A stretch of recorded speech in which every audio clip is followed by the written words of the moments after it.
Alright, magandang umaga po sa inyong lahat mga kababayan, Batang Maynila to. Ngayon po ay araw ng linggo, January 19, 2025. Naku, napakabilis naman ng panahon. Parang nung nakaraan lang ay nagpuputukan lang. Ngayon po, nakalipas na po ang 19 na araw. Ang bilis ang panahon. At ito, isa sa pinag-usapan ngayong buwan ng Enero, kabago-bagong taon meron pong issue dito po sa isang gwardiya at isang sampaguita vendor. Ito po kasing gwardiya mga kababayan ay sinisita itong sampaguita vendor na umalis dun sa kanyang post dyan po sa entrada ng isang mall. Ilang beses siyang pinakaisapan ng gwardiya, base na rin dun sa video, napanood naman natin, nakita ko nga na ilang beses niya sinasabihan itong sampaguita vendor na umalis na kasi nakaharang siya dun sa, sa entrada, dun sa hagdan. Ewan ko lang kung gaano katagal yung naging usapan nila. Pero kasi nung nakita ko sa video, nung patayo na yung bata, biglang hinablot ng gwardiya yung paninda, natapon. At dun sa pangyayaring yun, nagalit po yung sampaguita vendor, hinampas na ngayon yung kanyang mga paninda dun sa gwardiya. Na naging dahilan naman para sipain ng gwardiya itong sampaguita vendor. Sari-sari po ang reaksyon ng ating mga kababayan. Merong kampe dito sa sampaguita vendor at merong kampe dito sa gwardiya. Pero ang stand ko po dyan mga kababayan, parehas pong may mali. Pero mas mali po yung gwardiya sapagkat unang-una, bilang mas nakatatanda, dapat tayo po ang mas umiintindi. At mali po yung pagkuha niya ng paninda, kaya po natapon. At mali rin po yung paninipa niya dun sa bata. Ay, hindi na pala bata to. Ayon po sa balita, 22 years old na raw itong sampaguita vendor. So, ayan mga kababayan, nagsalita na po itong magulang ng sampaguita vendor, pinuntahan na po ng DSWD. Marami na rin pong naghayag ng pagtulong dito sa sampaguita vendor.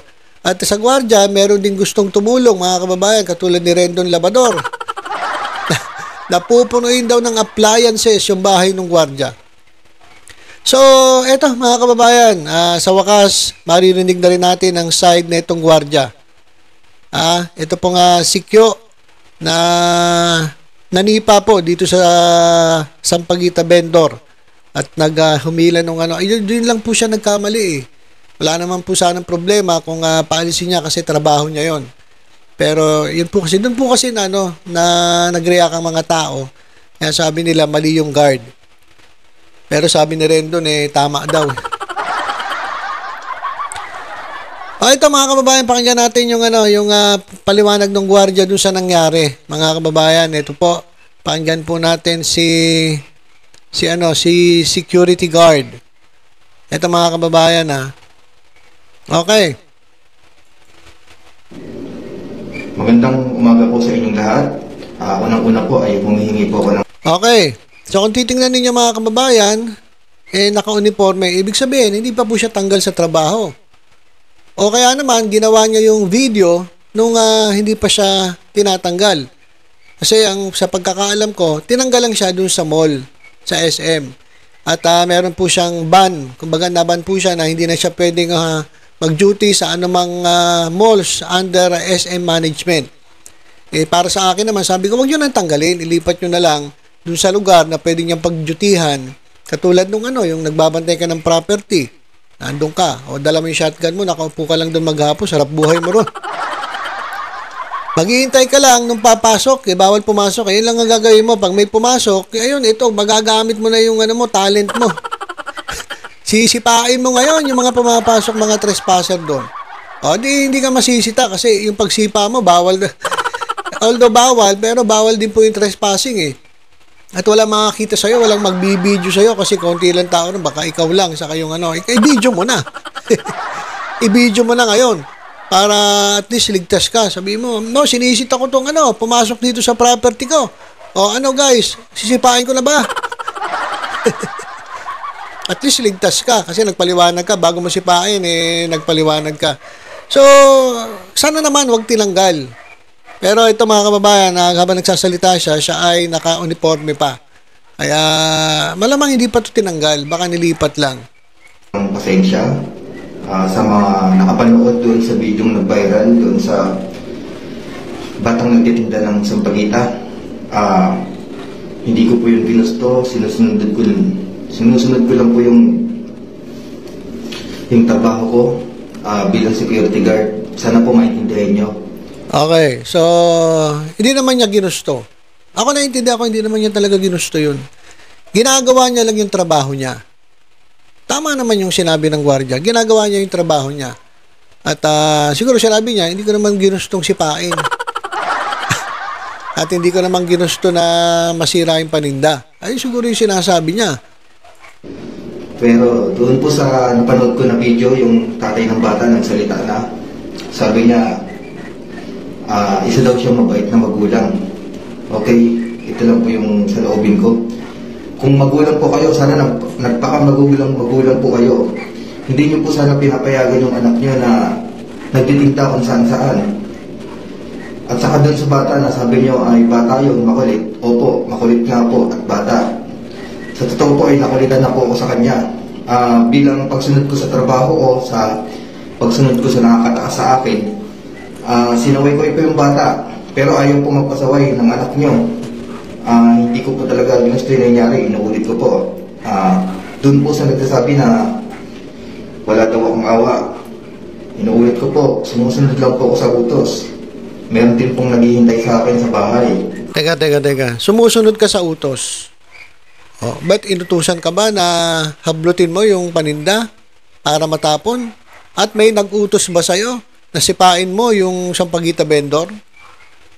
Ano ba sinasabi mong sumusunod ka? Kung sinabihan ka na kunin mo yung yung paninda, sirain mo at sipain mo yung sampagita vendor, ipakita mo yung resibo, tapos ang talagang bibirahin ng taong bayan at kakasuhan ay nag-utos sa'yo. Kasi sabi mo sumusunod ka lang sa nakatataas sa'yo O baka naman ang utos lang sa'yo, paalisin mo lang. Diba? Paalisin mo lang. Yun lang, hanggang doon lang ang trabaho mo. Pero yung sipain at hablutin yung sampagita para tumapon, hindi siguro yan parte ng trabaho. At siguro, walang nag-utos sa'yo na gawin mo yun. Diba? Yun nga po, sabi niya, mabait daw yun. Mapagmahal, tahimik. Magiging mabait po talaga yun, tahimik at mapagmahal kapag naubos yung pasensya ko. Pero hindi ko pa rin ginawa. Nagpasensya pa rin po ako sa bata. Yun nga lang po, makulit, ayaw pong magpasaway.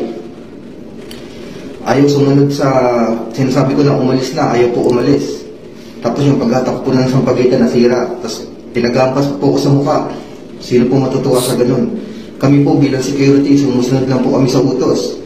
Kasi ayun po trabaho namin. Doon po kami sunod-sweldo. Sana naman doon po sa magulang. Sabi niyo magulang po kayo. Magpakamagulang po kayo. Huwag niyo po hahayaan ang anak niyo na magtinda kung saan-saan. Saka sabi nila, yung iba daw dyan, nagsusuot lang ng pang-uniform para lang kunyari nag-aaral. Pero hindi naman. Ganyan po yung nangyayari dyan sa harapan ng establishment na binabantayan ko.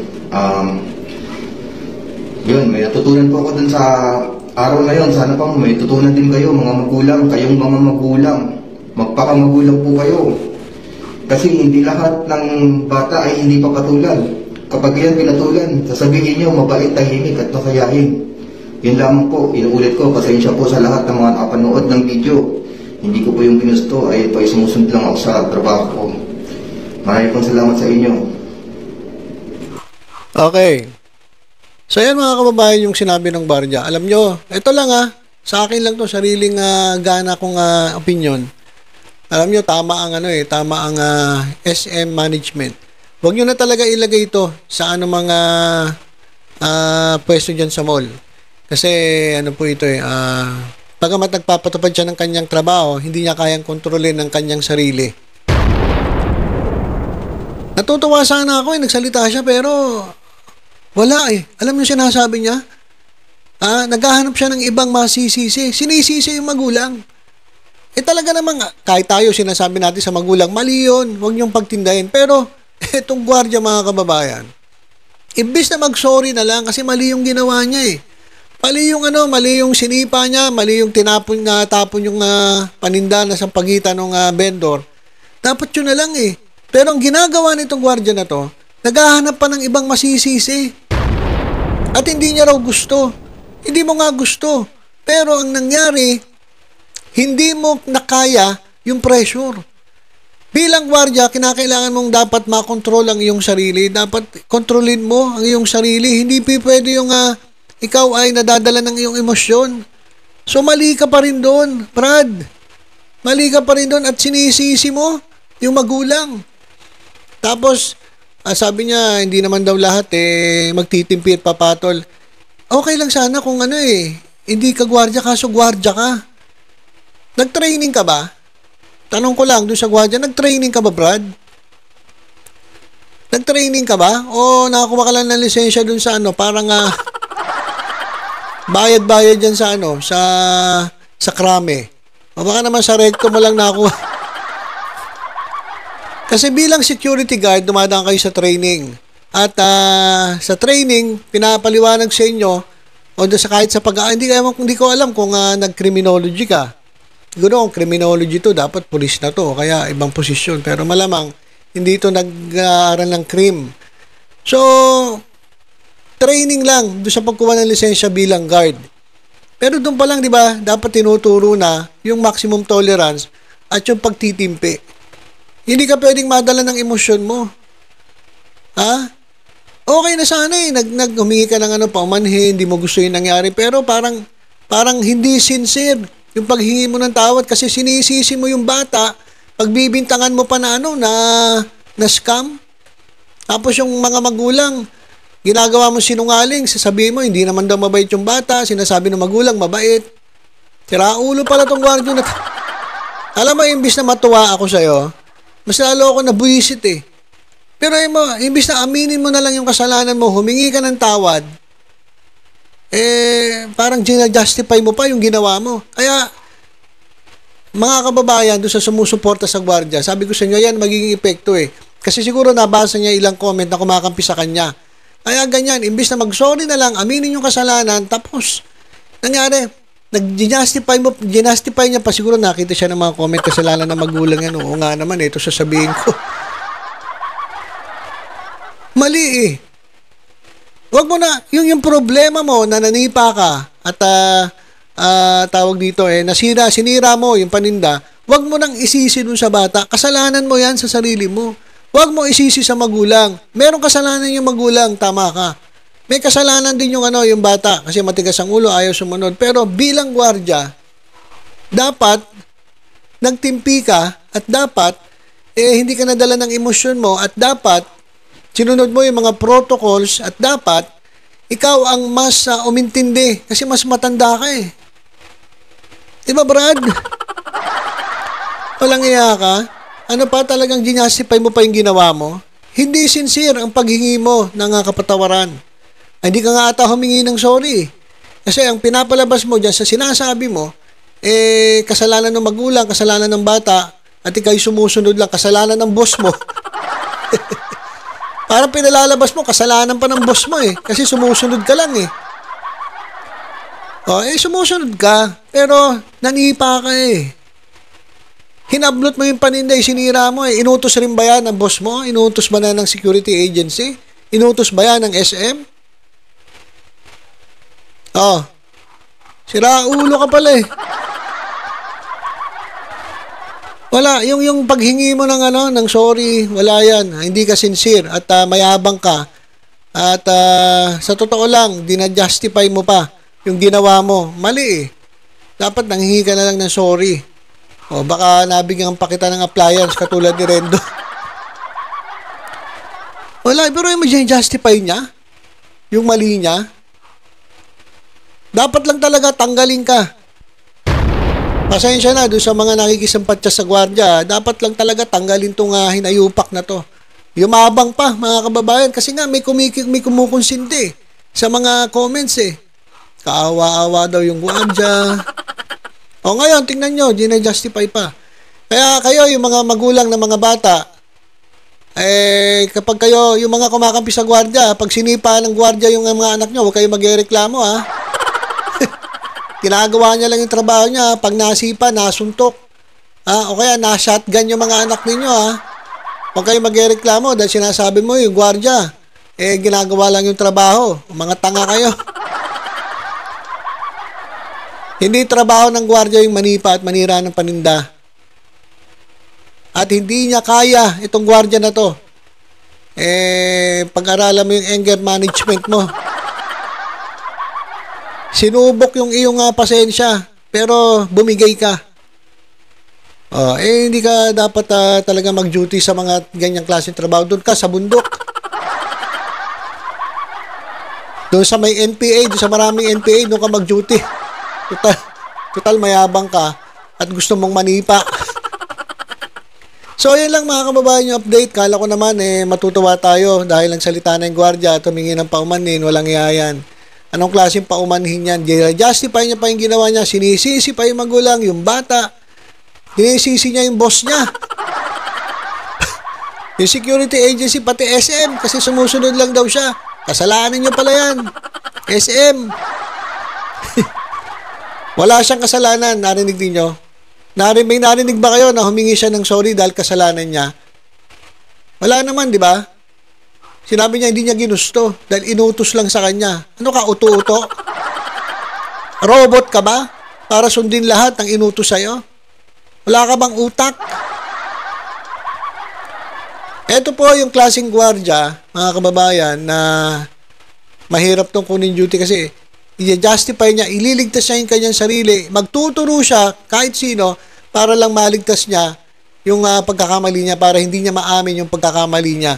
Sa lahat ng sinabi niya, wala akong narinig na sincere na paghingi ng tawad. Pasensya na po kayo doon sa mga nakikisampat siya sa gwardiya, bahala kayo sa buhay ninyo. Pero ako nakita ko talagang mas lalo akong nabwisit. Gina-justify niya pa yung ginawa niya imbis na humingi na lang ng tawad. Diba? Napakasimple. Humingi ka lang ng tawad tapos. Kaso mayabang ka pa Mayabang tong gwardiya na to. Okay, so yun lang mga kababayan. Basta tutok-tutok lang po dito sa Batang Maynila Toys sa iba pang updates. Ingat po tayong lahat. God bless po.